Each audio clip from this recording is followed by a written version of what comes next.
Hello, Philly. I'm sure you know that the Pennsylvania State Troopers provide service to our major expressways and handle crime in the counties. But did you know that they also provide fun and educational programs to our young? Find out more on protecting our community.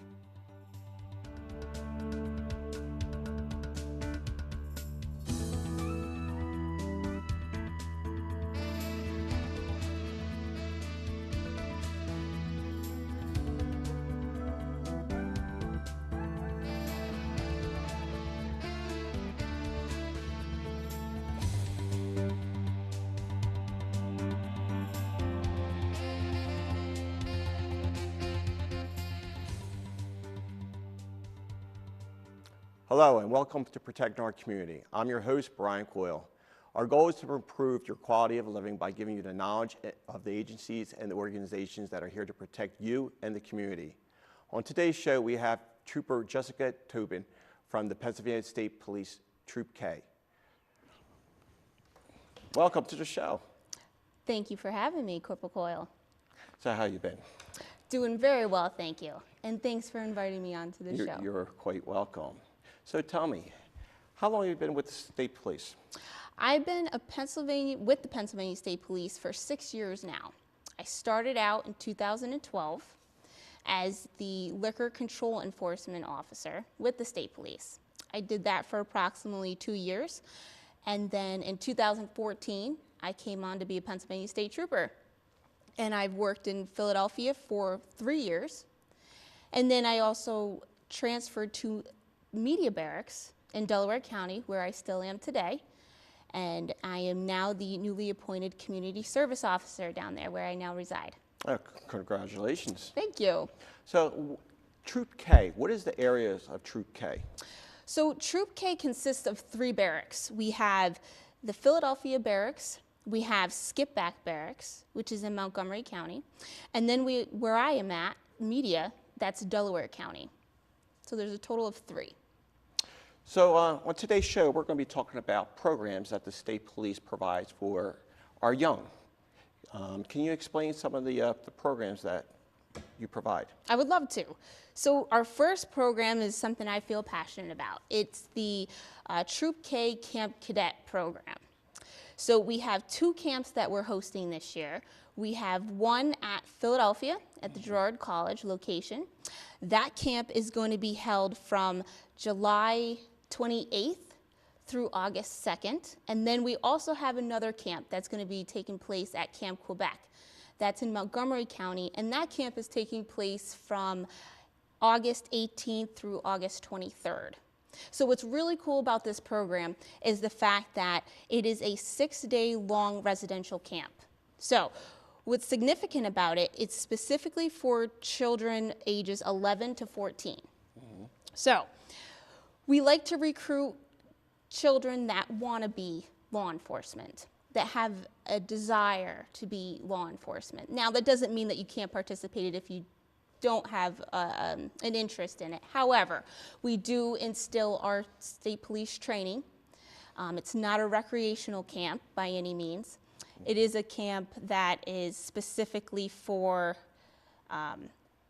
children that are going to wake up early. We're going to run, we're going to do PT, we're going to do calisthenics, we're going to teach leadership, team building. We also have our assets that come in, such as our helicopter, our mounted patrol unit.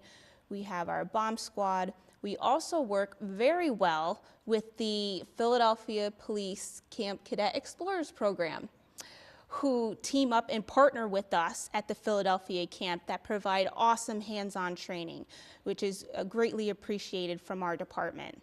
In addition to that, we also work with other agencies for the camp as well, such as the Gaming Commission. We do archery with the kids, and we also do swimming and firearm safety that you could see. Oh, that's great. So how does a child or a parent get an application to apply? So if you go onto the website, it's www.troopkcampcadet.com. Once you log on to that website, it'll give you the explicit instructions on how to obtain an application. The application will be for both camps. You could apply for the Montgomery County camp, and you could also apply for the Philadelphia camp. So once you fill out that application, you would hit submit on the bottom, and then myself, I'm the director of the Philly camp, and there is Trooper Myrie, she's the director for the Montgomery County camp. We are immediately advised. So what are the requirements for the child or the parent? So for the child to participate in our program, we ask of a couple things. Number one, since it's not a scared straight program, and it is not a recreational camp, as I had mentioned earlier, what we do is we would like a positive, good report card from the school. We are also seeking out positive recommendations, whether it be from teachers, guidance counselors, somebody along those lines, maybe a sports director, etc. Okay. All right. Is there a cost for the parents? The only cost associated with our camp is a $45 registration fee, and that is strictly to offset the cost of the uniforms that we provide for the child. Other than that, meals, lodging, the 6 days that the child attends our camp is free. Well, that's pretty cheap for a whole week of training and food. Yes. Yes. So what do the kids wear? You mentioned about the uniforms. Yes. So in the beginning, when the child comes to our camp, what we do is we have them wear our Camp Cadet t-shirt. They'll get 3 different shirts throughout the duration of the camp, along with shorts. And we ask that when the child come to our camp, that they come wearing sneakers and not sandals or flip-flops or anything of that nature, because they will be running and doing physical activities. Right. So when they're at Girard College or at the other facility, Montgomery County, where do they sleep? Do they sleep in one big barrack, or do they have their individual rooms?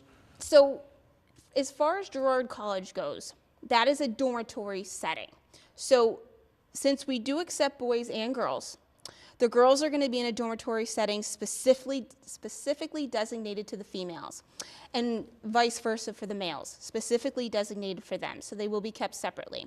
As far as the other camp in Camp Quebec, it is a camp setting, so they will also be housed in separate buildings as well.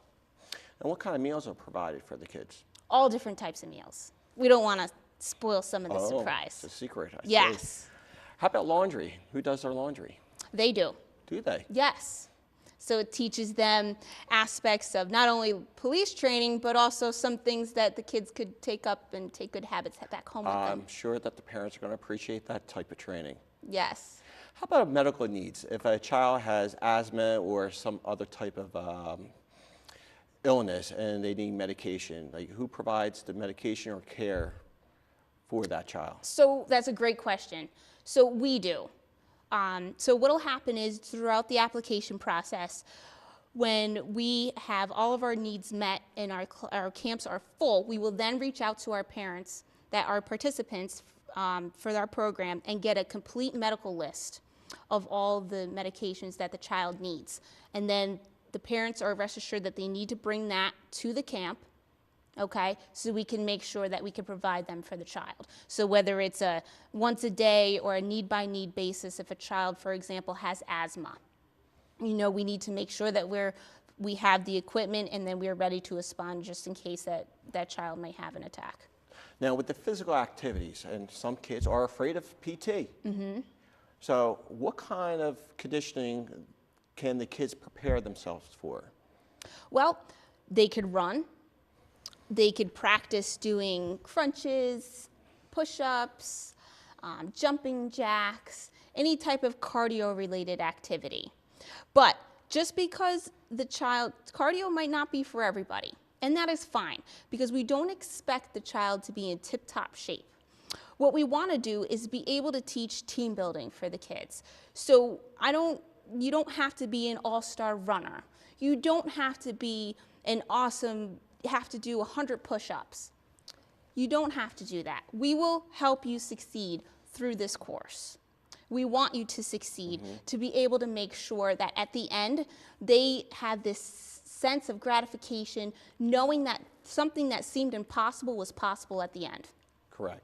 And at the camps, so the viewers know, it's not all about police work. You also have like the team building, but you also have fun activities, sports activities, right? I know you have swimming, Yes. basketball, and other sports-related activities for them. Yes. And then you mentioned about the archery. So they're actually shooting bow and arrow. Yes, yes. So that's going to be really exciting because when I grew up, I was able to take participate in archery, and it was really fun. So I think the kids would enjoy archery aspect of it. So I know on your website that you have some past camp cadet who went through the program as a teenager or younger, and now they're state troopers. Yes. Yep. So we actually have a lot of troopers that have participated in Camp Cadet, and then maybe they didn't even have an inspiration to be a law enforcement officer or to be a Pennsylvania State Trooper, but going through that and seeing a different part of us, especially through the misperceptions of police today, it is phenomenal to see how many state troopers have went through the program and then how now have become Pennsylvania State Troopers. It's pretty amazing. What inspired you? Well, that's a great question. So when I was in high school, I was unfortunately not lucky enough to have all these fun programs like Camp Cadet and things like that for me to be able to participate in. So what inspired me was in high school, I had a lot of canine officers come in. So I wasn't shy. I always liked to ask questions, and the police officer was outstanding. He treated me with respect, he was kind, and I had such a drive and a passion to be a police officer after that. Hearing the stories and all the intrinsic rewards that he was talking about, I said, that's what I want to do. So that's what I did. But aside from being a police officer, let's become a Pennsylvania State Trooper. Let's be a part of the first and finest. So here I am, and I would not have changed anything about my career path for a second. People say, oh, well, maybe I want to be a police officer because I want to help people. Mine was I want to make a difference. Because think about it. Being a police officer, you respond to many things, whether it's simple to a cat in the tree or it's something tragic, such as a crash that results in a fatality. So when you think about how you handle certain things, right? You affect so many people, and you make a difference in so many people's lives, right? No matter if it's big or small. So thinking about being a police officer, and now that I'm here today, it is an astonishing feeling to know that that intrinsic reward of helping people, no matter if it's big or small, even if it's a simple arrest that you make, a DUI, for example, and having that person that you arrest, that boy or girl, come to you and say, Trooper, if you didn't arrest me and do a DUI, I don't know where I would be today. Well, glad you're a trooper. Glad to have you. Thanks. Keep us safe.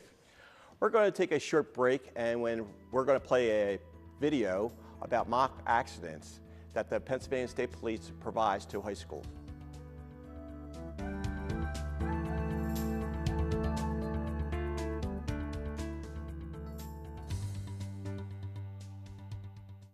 That doesn't happen. They'll probably put a neck collar on you, which is very uncomfortable.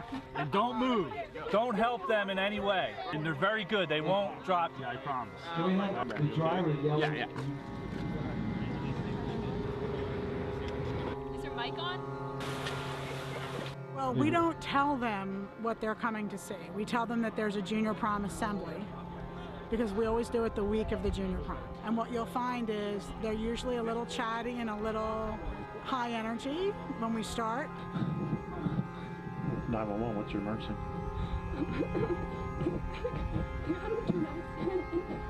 Hey, where are you, miss?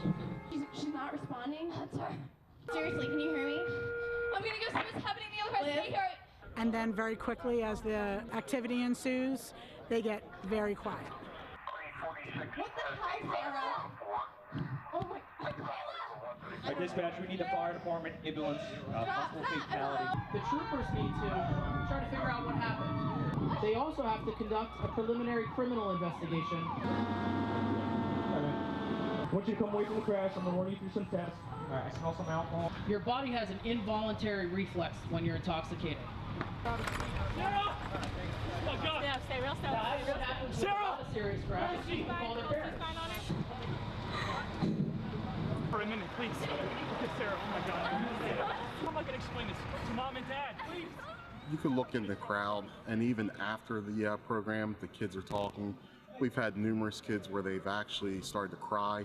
So I think it's a very effective program, and I think that it should happen more often than other school districts. The fact that they can hear all of the actors really clearly and hear the narrator so clearly, I think that that sound really brings them into the scene. Hold on, okay? It still affects me no matter how many times we do and no matter how many times I see the routine. It's very impactful, especially when the parents come out. The parents come out and they see that their kid is either injured or, in worst case, deceased. It's pretty impactful. The actors we use are senior theater students, and so they're comfortable with the role, and they've seen the mock crash, so they know what to expect. But I think that the experience of actually being in the cars changes all of them too.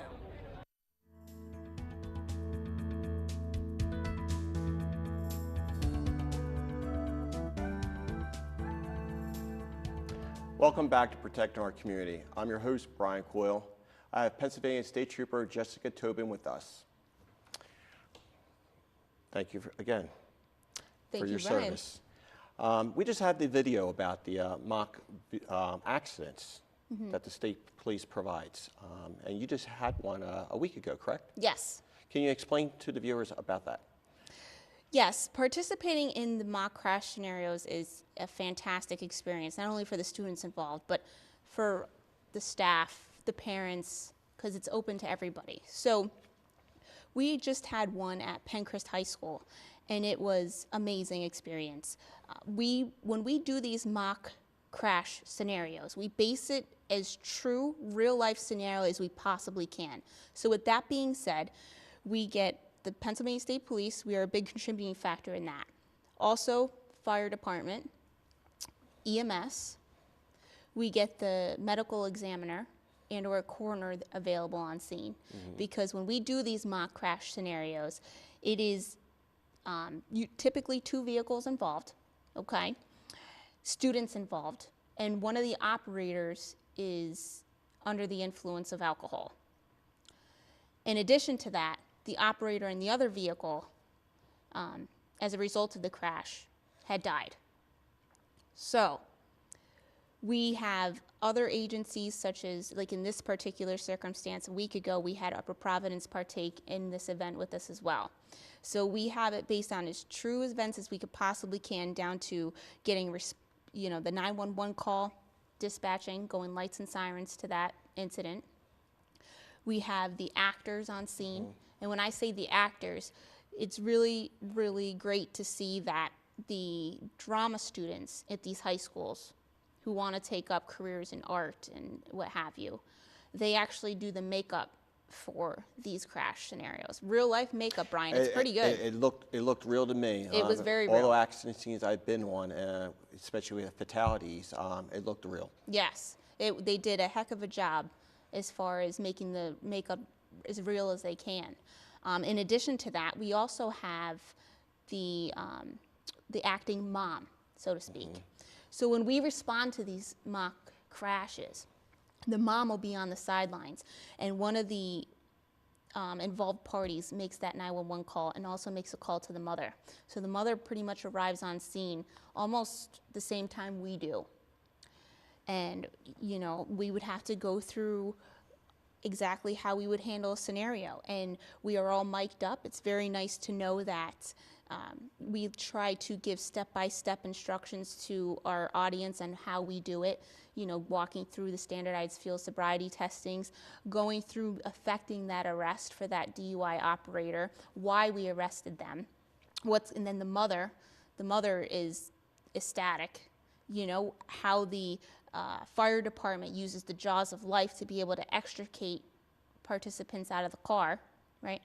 And then also the coroner on standby taking that body and loading it up in the back of that hearse. I mean, Brian, it is as real as you could get. Real for me too. You kind of forget that you're acting, because this is what we do in real life. This is the seriousness of it. And when you go through and you've seen those videos earlier, you could look at the faces on those students and see how impacted they are. Oh yeah, you could see that in the video, absolutely. You know, and as far as part of our job when it comes to handling death, one of the worst parts of this job is having to make death notifications. And unfortunately, since the mother is on scene, we do have to do a death notification in that regard. And once that is done, I mean, Bryan, a lot of people think, you know, we go through the motions of the job and what have you, but I mean, we carry a lot of that stuff with us. We do. Right? We carry a lot of that stuff with us, and we treat the scenario just like how it would be our loved one. So meanwhile, when I'm making that death notification and I'm hugging that mother, I mean, my emotions are going crazy too, and a lot of people don't think about it because they think we're hard and intimidating, but I mean, we are human too. Yes, we have a job to do. A lot of people don't realize that. They think we're immune to that. Correct. But, you know, we're human. Correct. We have family, we have loved ones, and God forbid that would happen to your child or your relative. Mm-hmm. Yes, I agree. You provided training with our Noble event. Yes. The Northeast. It was the Teen Safe Driving course, and you provided a service to us. Can you explain about that service? Yes. That service was hosted by the Philadelphia Police Explorers Program, and it was outstanding. That service that we provided with the state police was called Survival 101. So that training course is specifically geared towards distracted driving. And distracted driving, Bryan, is everybody's problem. It's not just a youth problem. But what happens is we have to start with the youth. And why that is because they are the new drivers. Right? They are the ones who are very on their phones and texting and with social media and things of that nature. Now, not saying that adults are, you know, innocent, because it affects everybody. However, we have to start with them. And that training I am very passionate about. I'm very passionate about distracted driving training because what happens is distracted driving, people don't think about it, but it's just as dangerous, if not more dangerous, than going behind the wheel intoxicated and or impaired, or driving while you're fatigued. All of those factors still require you to take your eyes off the road. And 1 second of taking your eyes off the road can make a life or death or somebody being critically injured or severely injured as a result of a selfish action. There's a reason why texting and driving is against the law, is because it has skyrocketed through the roof as far as crashes have concern as a result of distracted driving. A lot of people, I feel, are immune to this. So, because we drive all the time, right? Yes. We drive to go to work. We drive to go to school. We drive to the grocery store and do errands and stuff, so we kind of take it for granted. But the average car is, what, approximately 6,000 pounds. It's a lot of responsibility. It is a lot of responsibility, and for a young driver, it's all new to them, and they have to learn about the rules of the road and pay attention. There's another camp that you have, that the state police provides. It's a one-day camp with children with disabilities, correct? Yes. Can you explain about that camp to us? I can. This, I say I'm passionate about all these, but I hold them all near and dear to my heart. This sunny day camp is a one-day camp, like you said, for children and adults with special needs. So as you can see in some of these pictures here, it is a fantastic experience for our special needs community, people who suffer from disabilities, our Special Olympic participants. I mean... Big fan of? Yes, yes. So what's really awesome about this program is the fact that it allows our community to be able to not be left out, not be left behind, and actually see what their law enforcement is. Give them an opportunity to learn about the law enforcement that serves their community. And it's a completely judgment-free zone. Because what happens is if you can't participate in Camp Cadet, which are from kids 11 to 14, you're kind of left out. So our department did a fabulous job on adopting this program and implementing this throughout the state. Our director, Corporal Samantha Minucci, was the gave this program a start. It started April 1st in 2016, and then it was implemented first time ever August 6th of 2016. So this program, it'll be the first program, this first sunny day camp ever in Troop K. So I'm very excited about that. It is open to everybody. So it's not age, discriminatory. You could be any age to participate. Okay. Okay. You can also participate and sign up online, similar to the Camp Cadet program. Camp Cadet. Right. The only difference is with this one, for the application, you have to go on www.sunnydaycamp.com. Okay. So when you go on to that, it'll give you, just like Camp Cadet, it'll give you the 2019 application, fill that out, hit submit, and then I will be notified of any applicants that register for that camp. Does that camp cost anything for the parents? No, completely free, and we run off of sponsorships. So we sponsor the program, but we team up with organizations, in the area that help support this program so we could have it. And lunch is provided over there? Yes. So we do lunch, and then we also have, our BSO operations team, our Bureau of Emergency and Special Operations team, which would consist of our helicopter, our K9, our bomb squad, our tactical mounted patrol, which is our horses. So it's really going to be a spectacular event for our special needs community to be able to learn what we do and to be able to promote good relations between us. What does the child have to wear attending this camp? There is no specific uniform that the child would have to wear to attend this camp. Whatever's comfortable, because certain individuals with special needs might be comfortable in maybe pajamas, right? Yeah. Or maybe you want to wear jeans and a t-shirt. We do offer at the end, everybody does get what's called a sunny day camp t-shirt. Okay. That they're going to be able to have, and we do a graduation ceremony, but I don't want to say anything more because I don't want to give away any surprises. We won't ask you any more questions about that. Yes. But I do have one more about it. So a parent has a child with disabilities, and they have other children, siblings. Can those siblings attend as well? Yes. Okay. Yes, they can, absolutely. So what I would like to make clear about our Sunny Day Camp is that it is not a drop-off event, okay? It is an event where we need a parent and or a guardian to be with that child or adult the entire duration of the day. And we actually do have one coming up. And when's that date? June 22nd. June 22nd. At the Brandywine Youth Club in Glen Mills in Delaware County. They could get that online, correct? Yes, they have to register online at the www.sunnydaycamp.com and then go find Troop K Media. Okay. Well, Jessica, I appreciate all that great information that you provide to the viewers, and hope I'll see you very soon at the camp. I hope so. All right, for more information about the Pennsylvania State Police Sunny Day Camp or Camp Cadet, please visit their website at psp.pa.gov. I would like to thank Trooper Jessica Tobin for joining us today, and you, the viewers, for tuning in and being part of the solution with protecting our community. So until next time, remember, protecting our community is everybody's business. Keep those eyes and ears open.